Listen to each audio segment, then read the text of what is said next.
Good evening. You're listening live to the Extreme Movie Show. I'm your host, Rob, broadcasting to you from the Pinos Palace just west of Orlando, Florida. I have with me today in the Extreme Studios on the line from the Great Midwest none other than RDV himself. We just slapped together an impromptu stream to kind of cover the passing of Robert Duvall, a gentleman whose acting has been around and you've seen him in more stuff than you think, kind of. And RDV and I are going to just talk over a little bit too. I'm the guy on top while RDV is my bottom tonight. And we were talking Rick James and having a good old time. And, it's one of those things, RDV, because, you being a 90s guy, me being the 80s guy, you grew up in an era where the music, they sampled a lot of stuff from the 70s and 80s. And so it's interesting when we were talking Rick James in the background before going live here is because Robert Duvall reminds me of this whole idea. And it sounds kind of strange, but bear with me. You and I have talked a lot about actors that charisma just pops off, and that's where we say, take my money. We've talked about how we love practical effects and how we love martial arts and, take my money. We talked recently in our review of Miami Vice Season 1, Episode 1 of how we just love the atmosphere and how it pulls you in, take my money. 80-90% of what you see, I think, on television movies, it's really people that aren't that good. I think they're technically proficient, whatever, and I think people aren't as good as they used to be. When you get somebody like a Robert Duvall who just passed away at 95, you go, he was somebody that you recognized, yeah, he was in this, he did that, he was no slouch, but he wasn't one of those guys that popped off the screen at you because you know what? He had a little bit of that everyday, everyman kind of persona to him, much in a way that like a Gene Hackman did, just a different kind of intense, but very, very strong and powerful. And I know we haven't covered a lot of Robert Duvall movies, but because I felt like he was just significant enough in some of the things that we have talked about, it'd be worth kind of bringing him up there too, especially for the old timers here with the Extreme Movie Show. I'm sure they really appreciate all them. So I want to ask you, not that you've probably seen a lot of Robert Duvall, but what kind of comes to mind when you think about what you recall him doing and what you felt about him? Well, first thing that pops to my mind is, True Grit. The original? The original True Grit. He's the villain at the end that gets shot by John Wayne. Much younger, and then we also have Falling Down, which we reviewed like 2 or 3 times on this channel. Michael Douglas, a great movie. Still want that burger to be the same size, bastards.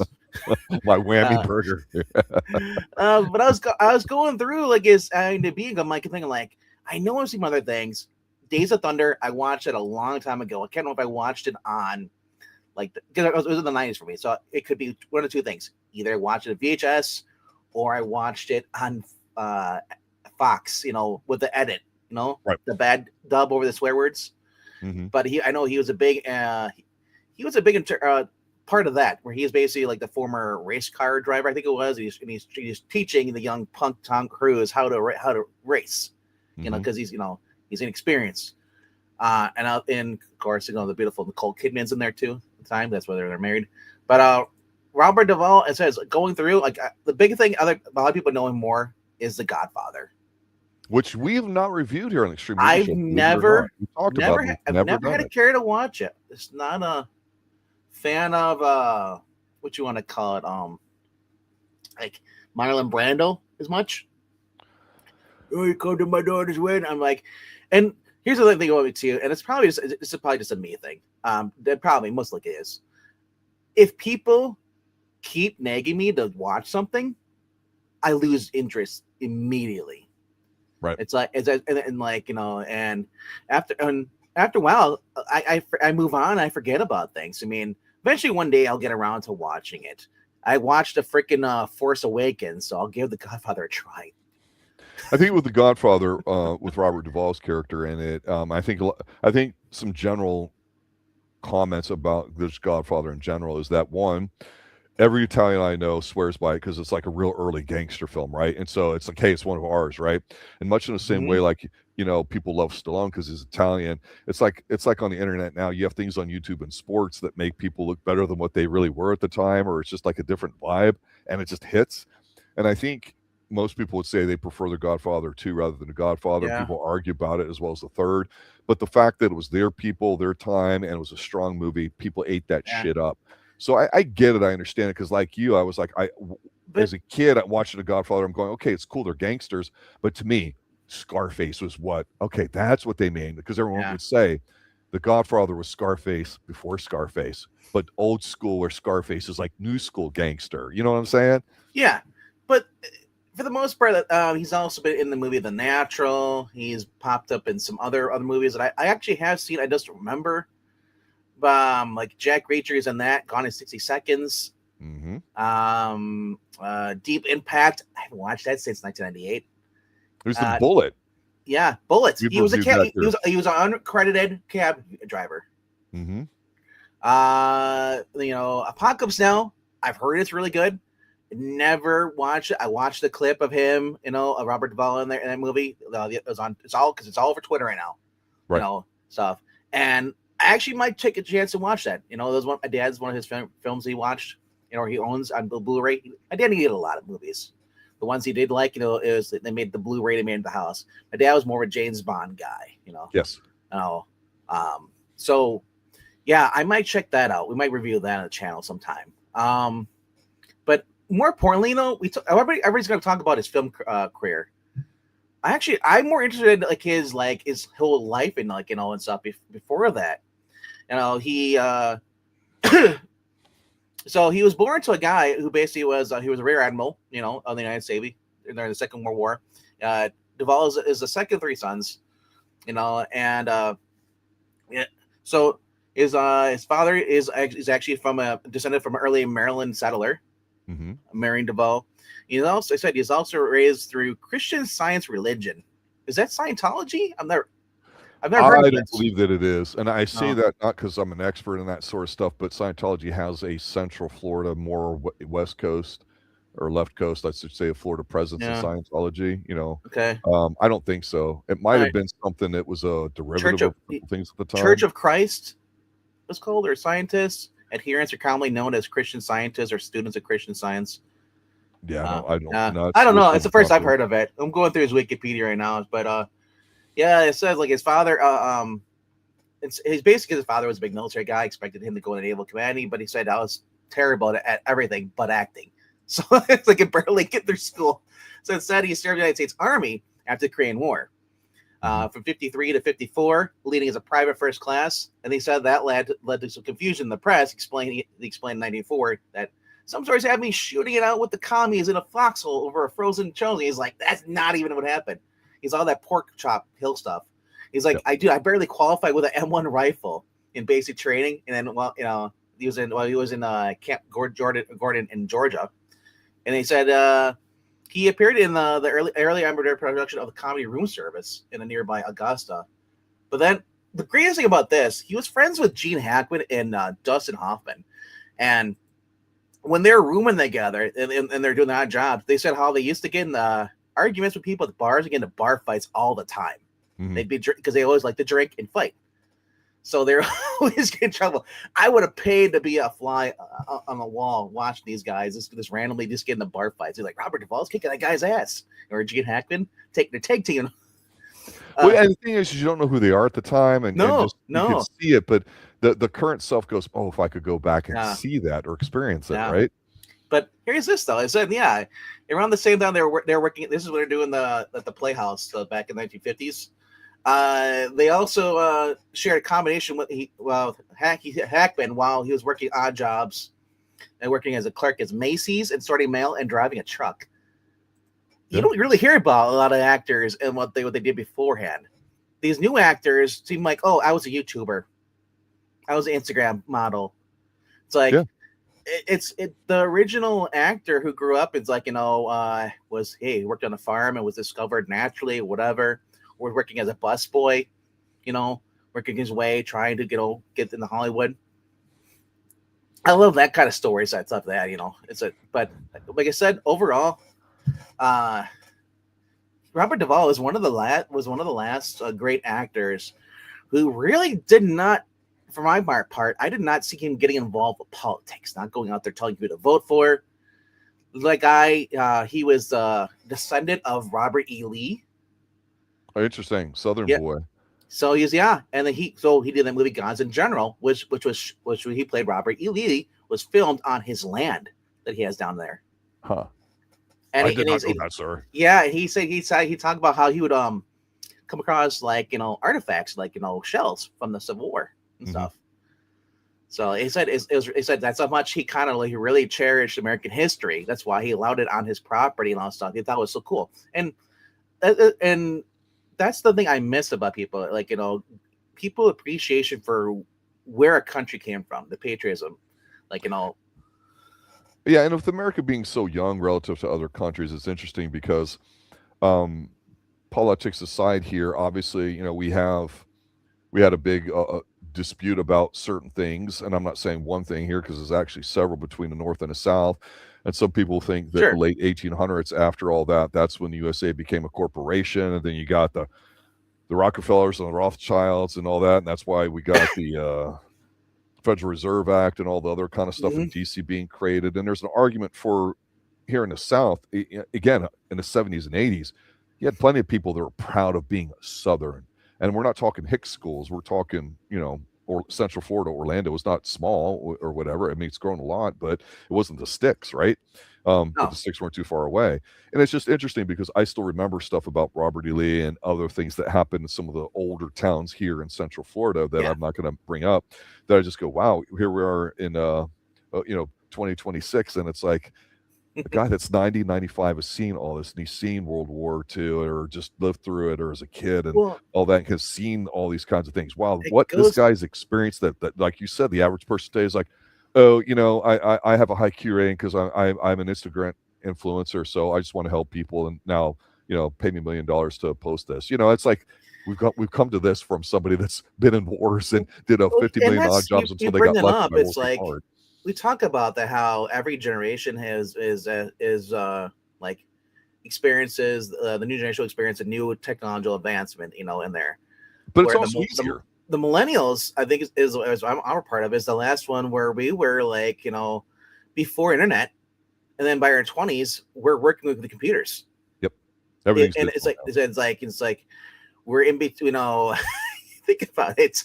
How many potential crisis of the millennial has gone through, and it's just like I said, like everybody when the new 95 years old, he was born 1931. He was a few years older than Gene Hackman. He was born. Gene Hackman was, I think, was like 30. No, not Gene Hackman. It was Robert Redford, who I believe was 1936 or 34. So, like, you think about it, all these actors from the golden age are almost gone. Yes, it's gonna be crazy when we lose Stallone, or even William Shatner. I think Dick Van Dyke is still alive, and I'm mentioning that because he's on the next episode of Columbo, that season 4 episode 2 that we're going to be talking live tomorrow night on. And I think he's in his 90s as well. We got Mel Gibson, who's I think Mel Gibson is by the cutoff for where the great actor is at that age, in the 80s. Yeah. Robert Duvall always came. He said, I had fun playing the bad guys, and a lot of his quotes. Well, it was always harder to play a good guy because you would have constraints, right? You had to look a certain way, you had to carry yourself. Yes. And if you were known as a bad guy, you had different rules to play by. No, he said he always came across getting the bad guy parts, because I said everybody thought I looked like I was at a mean mug. He's like, I smile, but he's like, I guess I have resting bitch face pretty much. So he always said, hey, let's get that guy for this role. He's like, cool.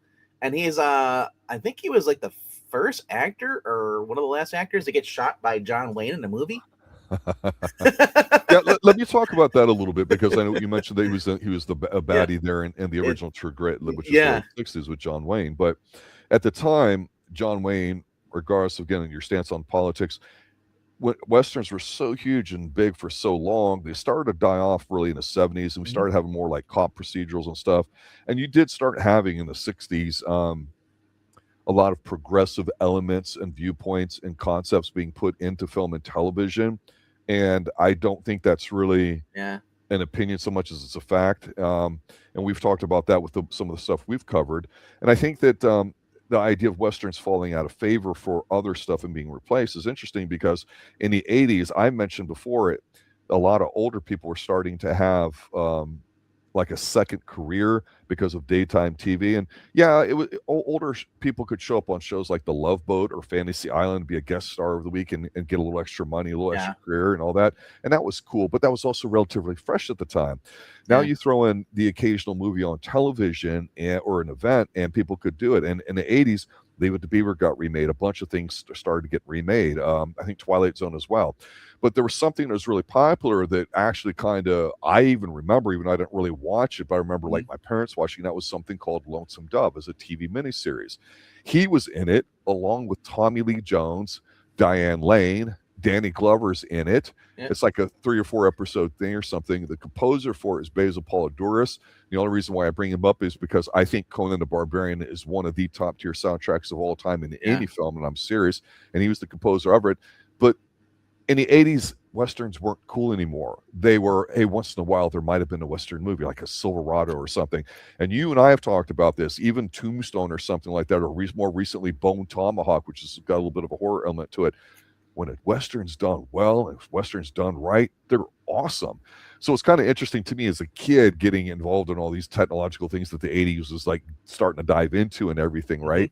You still have something like Lonesome Dove come out there and be a smash hit. I mean, and he's in it. So he was definitely around a lot. And you're like, oh, this guy, that guy. Oh, they mean this guy or that guy, right? But he was never made to be out like a Denzel or Tom Cruise or an A-lister like that. But the guy's a legit talent and thing. And to be that employable for so long, are you kidding me? Across from Tom Lee Jones, all these people. And that's what we call a TV miniseries.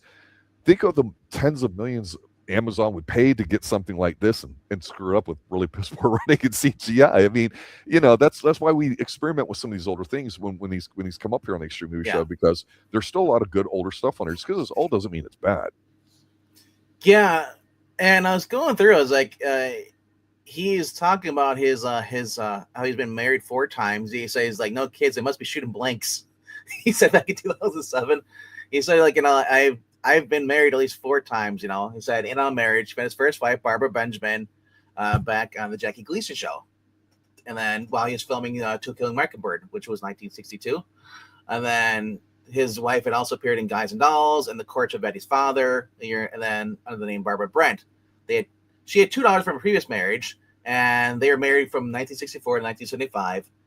Then his second marriage was to Gail Youngs, another young actress from that time. They were married from 82 to 86. They were young, so he was briefly the brother-in-law of John Savage, Robin Young, and Jim Youngs. John Youngs, he's known for The Deer Hunter, Onion Field, and Hair. And you had Robin Young, who was also known for The Lost Alto Story. He's always made a TV and radio personality. But after that, he was married to Sharon Brophy, the dancer, from 1991 to 95. Their marriage went kaput. In 2005, he met his 4th wife, which is the one she's the widow now. Luciana Pedras, the granddaughter of Argentine aviation pioneer Susanna Ferrari Billinghurst. He was the first woman in South America to earn a commercial pilot's license in 1937. So he said, Chris Hall was remembering her. It's such a weird thing. He's like, the flower shop I was going to go to was closed, so I went to the bakery. He said, if the flower shop that I was going to go to when I was down there had been open, I never would have met her. Even though they're 41 years apart, they had been in since 97, and he produced and directed and acted in a movie with her called Assassination Tango, where he has. I've seen that. Yeah, I have seen that. Yeah, in Buenos Aires. Yeah, so basically, here's something you didn't know. Duvall is actually a skilled tango dancer. And he maintained studios down in Argentina, United States. But he was a Brazilian jiu-jitsu martial artist. He practiced martial arts with his wife. Yeah. I was like, what? You're like, okay, I'm vibing on you now. I wish I could have gotten some of that on film, but okay, I'm not going to complain. I remember that Tango movie came out, and I was just like, what is this? This looks weird. Oh my god, I totally forgot about it till you mentioned it. 2002. It's actually it's produced and directed and starring Robert Duvall, and he had Ruben Blades, Kathy Baker, and his wife at the time, Luciana Pedraza. And Francis Ford Coppola was one of the executive producers. So So, he also appeared in the Stephen Queen directed heist thriller Widows as a corporate power broker. That was, was one of his last films. He earned critical acclaim, and then he appeared in Netflix films Hustle and Pale Blue Eye in 2022. Well, look, I did want to ask you because we didn't really get a chance to talk about this. Sometimes when somebody passes, this happens, or we know it ahead of time, and this one came up quick. But you had to have seen Colors with Sean Penn, where he's like his mentor. I haven't heard of it. Did you see that? Never heard of it. The only one I know of is like the one with Bruce Willis. Okay. So in the 80s, there was rap, and some rap in the 80s would sample like R&B and some funk stuff, whether it's James Brown or anybody else, that Parliament Funkadelic, whoever. Yeah. And it's just a little bit, not a lot. But once we started getting to late 90s, we had a little bit more of like a Euro flavor, like with some of like, dancing and all that kind of stuff. But then the urban thing and the glorification of being a street thug really became popular, and it really overtook everything, whether it's from wearing really expensive sneakers, which Air Jordans started becoming popular in 84, 85. Yeah. That was the trend start. Michael Jordan wearing baggy shorts, because that's what he did when he would wear his shorts underneath his actual shorts when he was at University of North Carolina. So that's when about 1990, roughly, when things transfer over. You start seeing the NBA, you start seeing it in a lot of culture. You saw it with the Oakland A's, with the Bash Brothers, and just the thug thing and wearing earrings and all that stuff. It became a street urban kind of thing, and it still hasn't gone away to this day. Tattoos became really popular. Yeah. And the thing with Colors was, all of a sudden we got a lot of movies and stuff about what was happening in LA at the time, whether it's the Crips, the Bloods, this, that, or whatever. Falling Down was supposed to be a comedy about a middle-aged white male who's out of touch with current society, and that's the humor in it. And I think that movie backfired in a lot of critics' eyes, because a lot of people actually identified with him about how wrong people are with stuff. Like when he's there 5 minutes before lunchtime and he goes to order and they won't give him, and he goes ape shit. So it became really apparent between that and the whole O.J. Simpson murder thing that going on. I'm telling you, man, the world came to a stop to watch this guy allegedly not murder his wife and get off scot-free. And there was just a lot of unrest since then civilly that really hasn't gone away. There's always some. It's just a question of how much. Yeah. And it was amazing, because when Colors came out, it really felt dark and gritty. And everybody talks about Denzel being the bad cop in the movie that he was in, all that, and the King Kong speech he did. And I'm not saying that's not a great movie, but there was something more street level thuggish. And I thought, wow, Robert Duvall with Sean Penn in here, you could feel like the danger of the areas that they were going into and stuff like that. And that's a very good movie. I thought, man, this guy Robert Duvall, he's not scared at all. I mean, he was a tough guy. It's like the tougher situation was, it didn't bother him. And Sean Penn, we think of now, but back then, he's still known for Fast Times at Ridgemont High. Hey, dude, that's my skull, bro. That surfer boy guy. So this is when he started getting known as being a good actor himself. So it was a nice pairing and a very good movie, actually, at the time. Probably the best role I've seen Sean Penn out of the one he said Fast Times at Ridgemont High is the one with the Ben Stiller, the one where Ben Stiller wants to do a National Graphic thing, Secret Life of Walter Mitty. Sean Penn was a world-renowned photographer going around for National Geographic, going to exotic places, taking photographs, and he came off as a decent human being. Huh. He was also like the Tree of Life or what that, the Darren Aronofsky film or something, and I remember he didn't talk much, and I thought his acting was decent there. Robert Duvall, though, I said, was in Lonesome Dove for the 4-part TV series back in '89. So I was kind of look forward to watching that if I can find it anywhere. About a retired Texas Ranger. Yeah, and Diane Lane. And then I now, you were a Godfather fan. No, not really. Really? So did you watch all like three you. movies? I watched it, thought it was a good film, but I didn't. I had no attachment to it. Did you watch all three? Yes. Okay. Because hey, they're Godfather films. You got to watch them, right? So that he obviously he's not in Godfather number 3, right? Robert Duvall. Well, I think nobody acknowledges Godfather 3. Well, here's the thing. Did you know the reason why he wasn't in it? It was a salary dispute, I think. Yeah, salary disputes, because he said he's like, they were not gonna match his wages to Robert De Niro, or was it Robert De Niro? I think it was Robert De Niro. Al Pacino. Pacino's, and he said Like, well, he's like, I don't care if they pay him twice as much as I am, but not 3 or 4 times. So that's why he turned down the role. Mm-hmm. You know, and honestly, he probably, like I said, sequels. When you get to the third one, wow, barely do trilogies hold up. You're right, and it comes to mind. You were talking to the '80s where all these things are happening. So you and I've talked about like starting off with the Chuck Norris movies and some others, different themes and how they've progressed. Yeah. And in the '80s, things got to be more about explosions and just loud things rather than hand-to-hand combat. But by the late '80s, the subset in horror films of slashers was still really popular, but really watered down. Nothing was really scary or frightening or any horror elements to it. It was just about goofiness and all that. And this whole Lonesome Dove thing's interesting because the late '80s was a weird time because you're still in the '80s, but you're really touching the '90s. Rap was there, but it was clean and it was fun and it was poppy. Run DMC, Fat Boys, LL Cool J, all these things and all that. Yeah. But then you would have like the thug part to it that was glorified a lot that some people think is still manufactured and fake. NWA comes to mind and some other groups. So no matter what your taste preferences are, there was a couple years there that was transitioning, and you had like Lonesome Dove. You had, I think, 1990 Twin Peaks, which is a totally different TV show. So you still had all this, but by the time the early 90s started rolling out, it just seems like you had your B-level stuff, like Forever Night that we review here as well, and some other shows in the 90s, and some of the stuff that you and I have talked about, Renegade with Lorenzo Lamas. There is a few others, and then there's the daytime stuff, Yeah, there is one movie I was going through his list here, would caught my eye, and that's True Confessions, the one he did with Robert De Niro, and it's loosely based off the Black Dahlia murders, where Duvall plays a cop, his brother is a priest, and it's just like. There's murders, and there's Burgess Meredith's in there. You got, what was his name? Kenneth McMillan, Cyril Cusack is in there too. Charles Durning.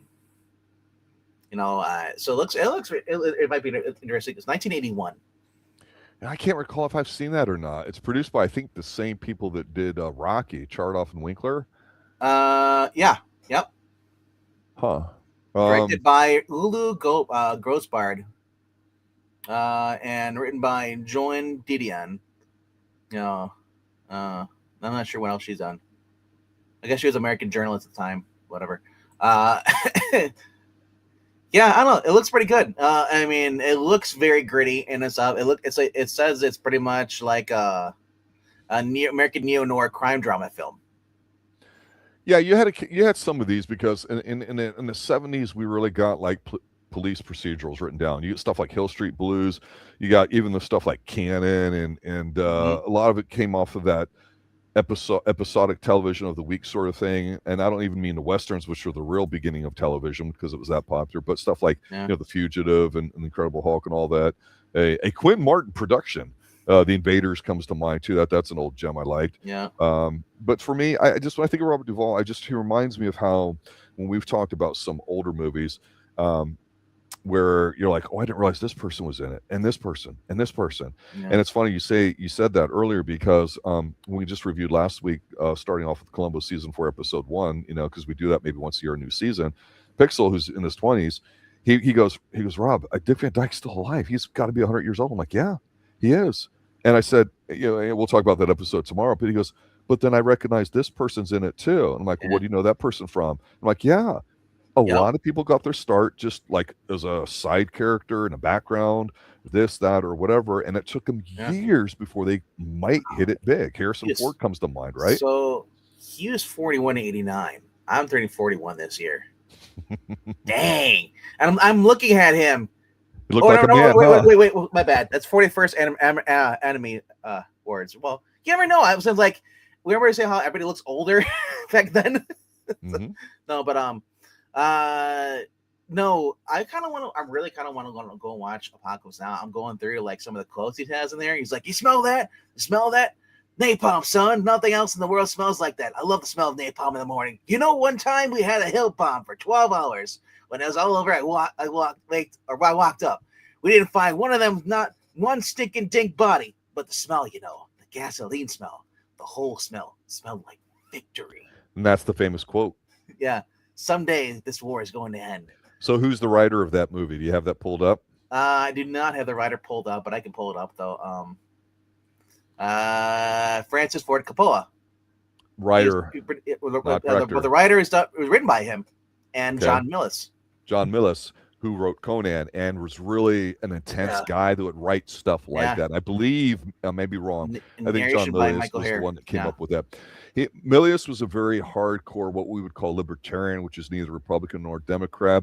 And that was something that started getting popular in the counterculture in the 60s and 70s, this idea of being independent, I'm not registered for either party, but something totally about liberty and stuff. And he would integrate that into some of these war films. And so some people liked it and did it. And one of the things about Robert Duvall that this brings to mind is, when you watch a movie and you like what you like or whatever, Stanley Kubrick, love Eyes Wide Shut, right? I know I get a lot of shit for that. I wasn't the biggest fan of 2001: Space Odyssey, and some people didn't get it. And he's notorious for saying, you know what, RDV, just the way you said this or walked, I need you to do that again for me. I need you to do another take. Okay, let's try it this way. Now try it this way. I need to have you do 40, 50, 100 takes. Try it this with a gerbil in your ass. All right, cool. Well, the point is he would do that for whatever reason. But you and I talked a lot when we did the entire Dirty Harry trilogy, or not trilogy, but all the movies in order with Clint Eastwood. We've done other Clint Eastwood movies. Mm-hmm. Clint Eastwood, like a Kurt Russell, who worked for Disney back when they were a real corporation and had high standards. It was a job. You go in there, you know your lines, you're ready, go. You say your lines, 1 or 2 takes, you're done. And apparently there's this famous clip that I saw right before we went live floating around Robert Duvall bitching about how some of these directors are fucking with you as an actor and it's completely wrong and bullshit and you didn't care. And I go, they want to change the script and stuff in the middle of and it's like, what do you do as an actor? Hey, I'm here. These are the lines I say. I'm done with them. And this is why, even though you and I, we talked about Samuel Jackson a little bit, guy's very employed, been around a long time. And his idea is, you know what? I'm going to know it. I'm going to be a professional. You tell me what to say. I will say it. That's my job. It's the same bullshit I have. I don't have respect for actors who go in like, you know what? I don't like how this is. Let's change it. Script. Now, if you're so funny, what's my motivation here, RDV? What's my motivation? Your Where's motivation it coming from? It's from if you don't do this, Alec Baldwin's going to show up behind you. And he wants you to film. He wants you to film. I'm going to put you on a film Rust 2 with Alec Baldwin. Good luck. Well, yeah, a recent television show I would encourage you to take a look at is called Shrinking with Harrison Ford in it, and he's older as well. He's in this group, right? And Harrison Ford it's obvious he's a liberal. I mean, that's his choice and everything too. But I love a quote he said about people talking like that about movies and roles. He goes, somebody asked him a question and said, well, Mr. Ford, you get paid a lot of money. Don't you think some of these roles are silly or what are like that? I mean, isn't it kind of absurd sometimes as an actor? And he goes, you know what? They pay me a lot of money. My job's to go in there and act it. Well, I don't care if it's silly. It's a good paying job. I always love it when you read about how an actor, how he goes in the movie and he thought it was going to be a serious part. Turns out it's a joke part, but he write it serious. So they kept it in like that, because they don't know they're just going to read a line. They're not going in there and watching the rest of the movie. If it's a small part, like Charlton Heston coming in, I'm pretty sure he probably thought it was a serious role. In what? In Wayne's World. No, he knew that wasn't a serious one. He was in on the joke, bro. Come on. But the fact he can turn it on, you're like, oh, that's an actor, right? Yeah. But I want to point out, though, what does Apocalypse Now have to do with what we're revealing on Sunday? Apocalypse Now is based on a book called Heart of Darkness. Heart of Darkness, ladies and gentlemen. Heart of Darkness is what we're revealing. Damn it, that's good stuff, RDV. Bravo, sir. I'm clapping. Can you hear that? This Sunday at 7 p.m. Eastern, we'll be revealing episode 2, The Heart of Darkness, by Miami Vice, starring Ed O'Neill as a cop who is in over his head undercover doing in a sex trafficking porn ring, Yes. It is just a fantastic, and have you watched it yet? Oh, I have. Okay. Oh, you give me the drug money or die? There's certain episodes that stick with me that I remember. It's like from that, and that's always been the one that kind of I'm like, oh yeah. And then the one with Fiona where she's going around killing her Johns, and then she's getting ready to screw tubs. And then we get rage. So what you get, it's like with Johnny Ron's band. Yeah. Well, the one thing they'll close here tonight with Robert Duvall is obviously we don't have a lot of intimate knowledge with his extensive catalog, and that's okay. I do remember him. He's not somebody go, oh, this guy, that guy. There is one movie though that somebody said that is a really good movie, and I think it has to do with the line something. Secondhand Lions. Secondhand Lions, 2003, is an American comedy film written and directed by Tim McKinley. It tells the story of an introverted boy who was sent to live with eccentric great uncles in a farm in Texas, and a lot of people liked it. So, I remember it being talked about in a positive light. I don't. We Own the Night. He plays the dad in there, but Mark Wahlberg and Joaquin Phoenix. And I believe Eva Mendes is in there too. Yeah, Robert Duvall is like the dad, and the whole family is kind of corrupt because the corrupt cops. Mm-hmm. He was also in Four Christmases with Vince Vaughn. Yo, I was gonna say I know he was in a Vince Vaughn like comedy recently, but maybe recently might have been 20 years ago or whatever. But I do remember that going, oh, he's in that. He's still alive. I just love it because he went from like serious, like, kind of like a Christian like movie, Second Lions, to kicking and screaming with Will Ferrell 2 years later. He was a scientist in 6th Day. He's the one to clone Arnold. Is he? Yeah. Oh man, I don't remember that. He was in John Q. He was an officer. Nobody remembers that Schwarzenegger film. It was one of his best ones, man, in the 90s. Oh God. No, John Q. That was with Denzel Washington. He was in there. He was a police officer. Gone in 60 Seconds. He was the mechanic, the one that they all came to in the shop. He was What was the other? He was in he was in Newsies back in 1991. Okay, nobody watched Newsies. I watched Newsies as a kid. I have older siblings. Okay, I had to watch one TV, man. You're welcome. Yeah. But I've never heard of Rambling Rose. That's the one he did in 91. Directed by Martha Coolidge, written by Calder Willingham, stars Laura Dern and Robert Duvall in the leading roles, with Lucas Haas, John Hurt, and Diane Ladd in supporting roles. Set in Georgia during the Great Recession or Depression. But yeah, he's another one called Civil Action, 1998, with John Travolta. Yeah, but now we're getting into the DVD era in the 90s. Oh, you know what though? It's fine. Sometimes the DVD era is still better than what's out today, and I don't disagree with you on that. Phenomenon. I was just going to say that he's the kind of guy that I think of, like you mentioned with Miami Vice, with Ed O'Neill, is that I go, Miami Vice, I'm not going to remember all the specifics about the episodes. There's going to be drugs in there, probably a car chase, and some gun shootouts. But it's the vibe that you get while you're watching it that wants to bring you back to watch it. And I think he's that kind of actor that if you watch him long enough, you go, man, I'm really glad we had him in this. He really adds to it a lot without stealing the show. But he goes from Civil Action with John Travolta to Phenomenon. Or actually before that, where he was the doctor. The other John Travolta movie. So Something to Talk About. He was in that, 1995. Sling Blade is one I have never seen, but he was the abusive father in that one. Oh, I might have seen that one back when it came out. That was, I think, was that Billy Bob Thornton? Yep. Wow. 96. Yeah. It also goes to show something you've mentioned before that I thought was a really interesting comment about how there's really not a lot of positive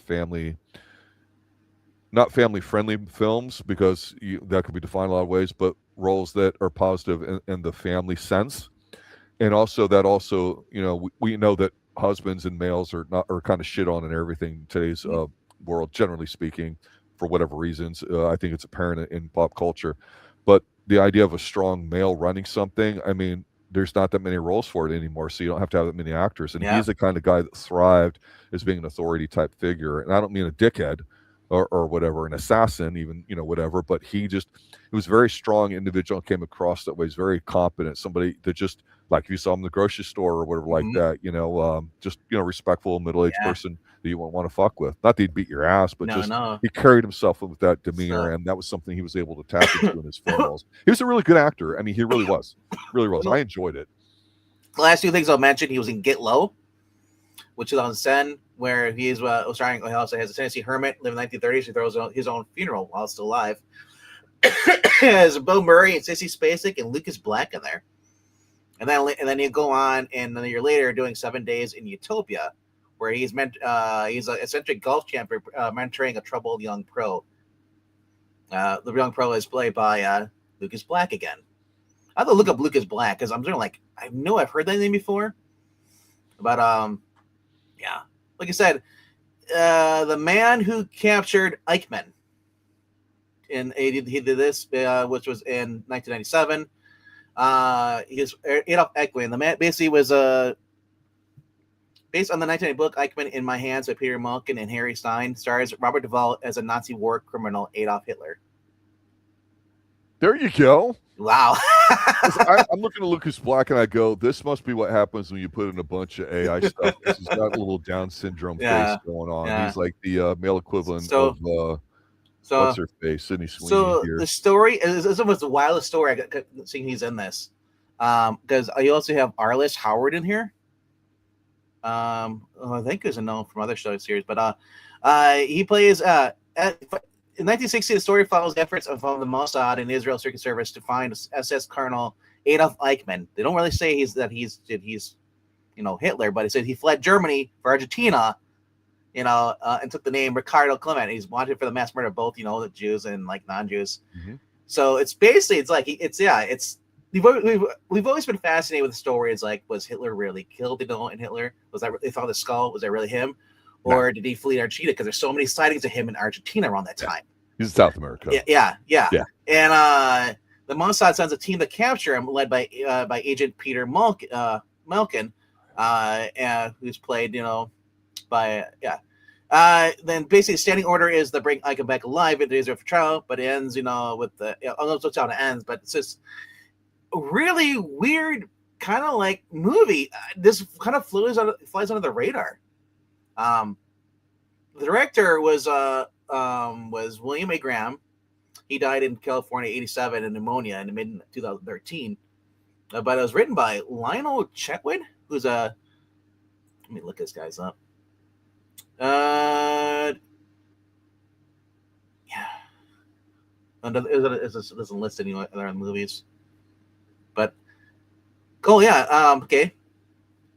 He wrote screenplay and produced the Genie-nominated Kissinger Nixon, which was 1995, Color of Justice in 1997, Ruby Ridge, American Tragedy, and Tom Clancy's Net Force, which is a teleplay in the miniseries. Remember when it was cool and you could hunt Nazis? Yeah. Wow. Yeah. I'm going on a rabbit hole, man. Like with these movies. Yeah. But overall, I say Robert Duvall is one of the class act golden age actors, and hopefully he's up in heaven with Gene Hackman. Yeah. And now Dustin Hoffman is the only one still alive.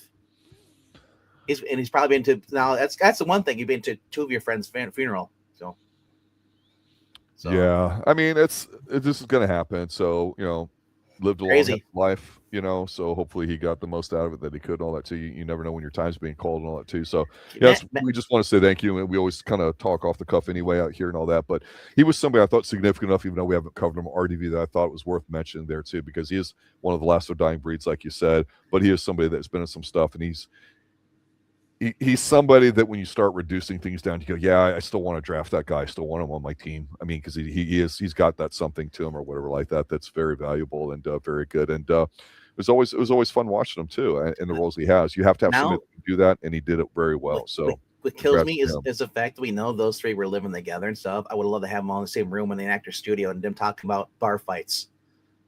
But you know what? Maybe that interview exists somewhere on Carson or something. I hope it does somewhere. That's what YouTube can be good for sometimes, right. Is that it is there. Yeah. But we're going to wrap it up here, though. I really don't have any. I was going to say, I have a ticker I usually will go across the screen, but I don't. Yeah. We ask you, yeah. Tomorrow night, 9 p.m. Eastern, live, season 4, episode 2. Yeah. a Dick Van Dyke Columbo episode. I'm fired up and not in a good way about it, and I'm shocked. I tell you to the core that there's an episode that made me feel worse than Short Fuse and another one of Columbo. But you'll worse than watching Short Circuit 2. Don't get me started on Who's Johnny and Short Circuit, please. Anything else? No, I said we'll see you guys tomorrow night at 8 p.m. Central, 9 p.m. Eastern. These two will be off camera talking about another Columbo series episode 3, I believe, or 2. Like 2, right? Episode 2, season 4. Episode 2. Which I've seen getting a lot of positive views. People are like, "You guys happy it's back?" And people, one guy actually commented, said he's like, "It's a really good season." So you guys are gonna start getting a more stable, or I guess much better version of Columbo. Well, with Milo Janis played by none other himself, Robert Conrad, and a shirtless one at that from the Wild West. It started off with a bang, and now we've got Dick Van Dyke whacking his wife with the help of a real estate agent. Not Dick Van Dyke. He's such a nice guy. That's the whole point. Is like, he shoving a chimney? Well, he's one of the few times so far that he's a multiple murderer, sir. Dick Van Dyke. He's rocking a serious beard, though, and I think it's real. I am impressed by that. I will admit that, because I'll dive off into the fashion aspect just to not get too upset. You know what I would have loved to see is a crossover TV event, Kolchak and Columbo. Ooh. That would have been great. That's take my money, sir. They're both NBC. You could have done it. I'm orgasmic thinking and then you have Kojak. It's Expendables. Don't rule a Kojak in the future, sir. All right. Good night, guys. Good night, everybody. Thanks for watching.